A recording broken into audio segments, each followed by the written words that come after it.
Hi, my name is Dale. I grew up in a Catholic family, and my parents wanted me to be able to grow in the Catholic faith, and so we would go to Mass on Sundays. We often go even during the week.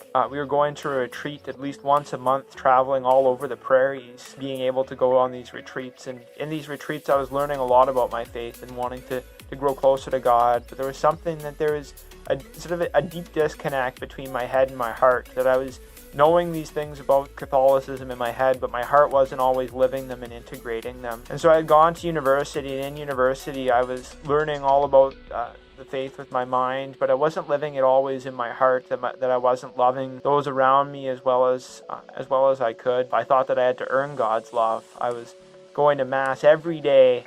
I was praying, I was doing all these different things, wanting to earn God's love and thinking that I had to earn God's love. This wasn't cutting it. It wasn't enough. I was getting frustrated and overwhelmed with just like, God, what more do you want from me? Where are you?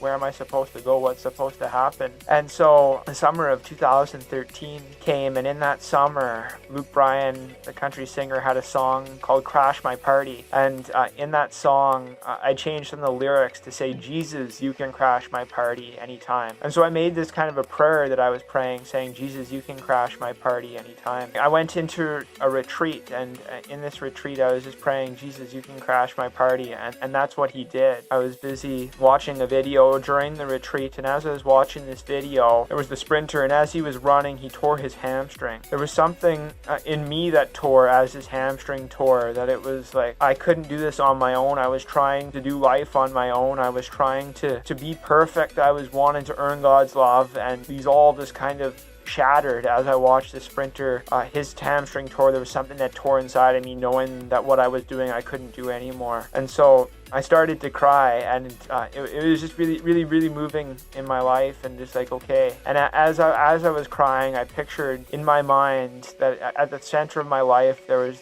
this throne. I was at the center of the throne, and that Jesus wanted to be at the center. So I got out of the throne and gave Jesus and put Jesus at the center of my life. I took the crown that was on my head and placed it on his head, giving him the throne, giving him the crown, saying that you can be the king of my heart, you can be the king of my life, you can control and decide what I'm going to do. I want to follow your plans, not my own plans. And so that is literally what happened. By the end of the retreat, I knew that God was calling me to go to a different school. He was calling me to journey deeper into his heart, to go and journey in formation, to come to know God's love in a deeper and more powerful way, that he wanted to do a lot of healing in my life, that he had started doing healing, but I thought that I was really good beforehand, but coming to see just like how broken and fragmented I was, that he wanted to do a lot of healing in my life. And so the prayer, Jesus, you can crash my party anytime, became a very real thing, that it was like, okay, my plans are no longer what I thought and had fully in store, that God wanted to do so much more.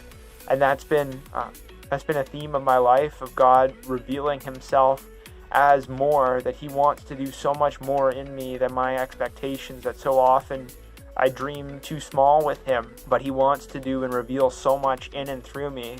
And I'm incredibly grateful for that. He's brought so much joy, so much peace, so much freedom in my life. Just knowing that I'm loved, that I'm accepted, that he's with me, that I have nothing to fear, that I don't have to please him, is something that's huge. And for so much of my life, I was trying to please God and thinking I had to earn his love by being good. And it's like, no, he loves me just as I am. With him at the center, it still is a bit of a struggle, but I have to give each day to make the decision to choose to give my life to Jesus, and knowing that he's the one in charge and not me.